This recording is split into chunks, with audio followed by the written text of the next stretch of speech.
So we start now with the first presentation, which is from Cécile Huet from the European Commission. Cécile is the Deputy Head of Unit of the Robotics and Artificial Intelligence. So Cécile, you have 15 minutes, more or less, for your talk. No, you can. You can excellent presentation from there. Good morning, everybody, and thank you for the opportunity to present our activity. I mean, it's an honor for me to be here today in this very prestigious environment of the European Academy of Science. And I'm going to quickly go through all our activities in AI. I can only go superficially through them because we are doing a lot in this respect. And as I mean, it's great that you selected AI as a topic because we considered it also very important in all our activity. We started already working in robotics and AI years ago. We created our unit in 2004 and started the cognitive system program, but we expanded so much since then. And so we issued actually a strategy for AI in Europe 2 years ago because we absolutely wanted that also Europe take advantage of this technology, and in terms of economic impact, we want our companies also to take benefits of what AI can offer. And we also know that, of course, AI can contribute greatly to addressing our societal challenge, can help doctors to better cure patients, to be more green in using our energy resources, to be safer on the road because AI will not get distracted, will not get drunk, and so on. So how can we improve this as well? And cybersecurity, of course, can also take into account AI to improve the quality and be safer. But we are not starting from nowhere, so we have good strength in Europe we should capitalize on. We are not the GAFA, so we are different, and we should build on where we are strong. For sure, we have excellent research center in terms of publication in AI. Europe is very strong, so we should continue working on that. We are world leader in some part of robotics, service robotics and industrial robotics. We are strong in B2B. We are not strong in B2C. We are strong in B2B. Let's make the best of that. And in some industrial and service sector, we are very strong as well in automotive, healthcare, agri-food. And these sectors can greatly benefit from AI. So what can we do to keep the lead and reinforce even more these sectors? And in terms of data, we have our industrial data we should better capitalize on and take advantage of. So this is why we came up with our strategy with the goal of really making AI benefiting for everybody and making it accessible for everybody as well. So this strategy is not only about funding, it's a comprehensive strategy which on the one hand want to boost, of course, our capacity, our knowledge, our excellence in AI, so technology and industrial capacity, and also not limit to the knowledge, but also push for the deployment. So it's important because we were a bit maybe too weak in bringing our research results to deploy them in our everyday life and activities. The second pillar is to prepare for the socio-economic changes that AI will bring. We know that the labor landscape will definitely evolve, and we have to prepare the people for that. So we have to equip people with the right skill to take advantage of AI. And also we need both the developer of technology, so we need to have more skills, more talent, be attractive for them in Europe to develop the technology, but also the professionals. How can every sector take advantage of AI? And for that, you need to have a minimum knowledge about what the AI can do for you and how to use it. And the third pillar is to make sure that we do it in a proper way, respecting our European values. So ethical and legal framework has to be considered. So make sure that, you know, bringing AI means bringing more autonomy in systems. So how can we make sure that these new systems are, the regulatory framework is still fit for purpose for the advance of the technology? So we have to consider all these different aspects. So one very important thing is that we are working very closely to the member states, and they signed a declaration of cooperation with us, and we develop a program together to address the three different pillars I mentioned before. And so we have regular meetings with member states to make sure that all our activities goes hand in hand and are aligned, and how can we benefit from working together between European activity and national activities. So let's come back to the funding aspect. So what can we do to boost the scientific, technological knowledge and help the take-up of this activity? So, in our strategy, we committed to greatly increase our funding in our annual investment in AI. So by 70% our annual funding, so that we reach 1.5 billion euro in the last year of Horizon 2020, which is our framework program for to fund research and innovation. And what do we do in that context? We want to continue funding basic research, but also more applied research in key sectors such as health, transport, agriculture, manufacturing, and so on. We have the AI on demand platform, which was mentioned before. UPC is also a partner in this big project of 80 partners, 20 million funding. And the goal of that is to have a platform to have a central access point to all the resources we have in Europe in AI, be it in software, in hardware, in modules, in access to data, access to compute, access to people as well. So it should become a really central access point also to mobilize the community.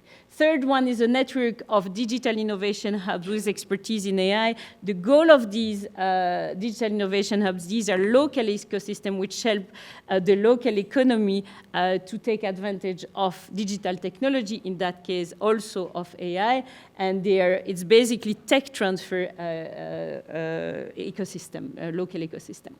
The fourth pillar is very important in this context. We want to really strengthen and boost the AI Excellence Center and help them collaborating as well. We will discuss that a bit later. And then the last one is also we put a program to help using the industrial data as well. So let's go to the AI on demand platform. As I said, we want it to become a really central access point to all the resources we have in Europe. This was to address the problem we have that all resources are scattered and very fragmented. And we want really to bring them together to make the best of what we already have and avoid repeating all the time, reinventing the wheel at the beginning of each project. So let's capitalize on what we have, make it accessible to everybody. And that's really the goal of that platform. In terms of, we also want to help every user to have access to what's best for them to take up the technology. So yeah, it's really, the objective is really to become a central access point, and everybody in Europe should make their result available through the platform, which looks like that. So you have the platform which connects or links to all the resources we have in terms of software, prototype, data, compute resource, and so on. And on the top of that, we will build a layer of services to help users. Users could be researchers, could be industry, could be public sector, and help those users to know what is the best tool for them to solve their problems. So it goes in both directions as well. So the other aspect I wanted to mention is we have a number of calls open for the moment in AI and robotics. But the one I wanted to stress, you will find the link above with all the details of the work program, but the one which is very important is we want really to help structuring the research community in AI. And for that, we have a 50 million euro program where we want to fund 4 network of AI excellence. And the goal is to bring the best researchers, the best team to work together to be faster and more efficient to solve the biggest problem we have, the challenge we have in science technology. And the second side effect we want from that network is really to be attractive for every scientist to come and work in Europe in AI. So this is what we want to have. It's really cooperation about the best research team, joining effort to tackle the most efficiently major scientific and technological challenge which hamper the deployment of this technology in solutions. So they should work also with industry to understand what are the main roadblocks to deployment of AI. So we want to fund 4 big research and innovation action, 48 million, and a coordination action in that as well. The closing date is coming soon, 13th of November. One thing I wanted to mention in this context, there are many requirements for this call, but one thing we want really to boost and to optimize is really to make Europe attractive for the talents, to create the talents, to retain them, and to attract them. And one of the specific action, is to develop a very top-level PhD program together with the academia and the industry, and to have very good condition also to attract researchers and also postdocs. So this is one of the many actions the program will do. But in addition, so initially we want to have really the leading scientific group and the leading scientists to be on the board of the project, but we don't want to create only an elite. We want everybody then to benefit from that. And the goal of the networks will also to bring the second level lab to the highest level as part of their activity to disseminate and educate the others. So in the future, we want to continue. It's only a start. We will continue funding these activities, especially the Network of Excellence Center. This is already planned in the strategic orientation. And we committed to continue increasing our funding to reach 20 billion euro funding per year in the next decade, combining not only EU funding, but combining EU, national, and also private sector. And we have 2 main programs in the future. Horizon Europe, which is the continuation of Horizon 2020, so research, development, and innovation. Innovation till the stage of piloting and testing, mostly in laboratory or limited scope in terms of testing in real environment. But then we complement it now. It's a new program we created, which is the Digital Europe program. And the goal there is really to make the next step towards deployment. So it's about capacity building and deployment. And we have a big, one of the 3 main technology is actually AI. So we will have 2.5 billion for the 7 coming years on AI, and together with 2 other activities, one on advanced skills and one on digital transformation, meaning really the deployment with the help of Digital Innovation Hub, for instance. And in advanced skills, one of the main pillars is, of course, these skills in AI. And in AI, what we will do is to fund resource building in terms of data, large-scale testing and experimentation facility in real environment, and we will continue the AI on-demand platform, but with tools here which are ready for industry. So it's not for researcher. It's not about research. This program is really about deployment and capacity building for industry. Finally, as I said, we want to address the other aspect as well. It's not purely technology. We want to have a really all-encompassing strategy, and we have to address the ethical aspects as well. And this is why we appointed a high-level expert group in AI, bringing all the different stakeholders together, so from academia, industry, and civil society, but also all the different disciplines, because AI is inherently multidisciplinary. And for instance, we have technology, but also social science and humanity. And they drafted an ethics guideline and also policy and investment recommendation. And it's not we are not only interacting with them, we invite everybody who has a stake in AI. So we have this European AI Alliance. If you're not yet in, you can join. It's open to everybody to help shaping the future of AI in Europe. So I strongly encourage you to join and comment and interact via this platform. Now, last part is I mentioned that this high-level expert group in AI drafted the ethics guideline, and it's not only theory. Now we want to put it in practice. So they highlighted 4 ethical principles, the main you see in most of the document dealing with ethics. Out of that, they extracted 7 requirements to make sure that, to check, to make sure that your system is trustworthy.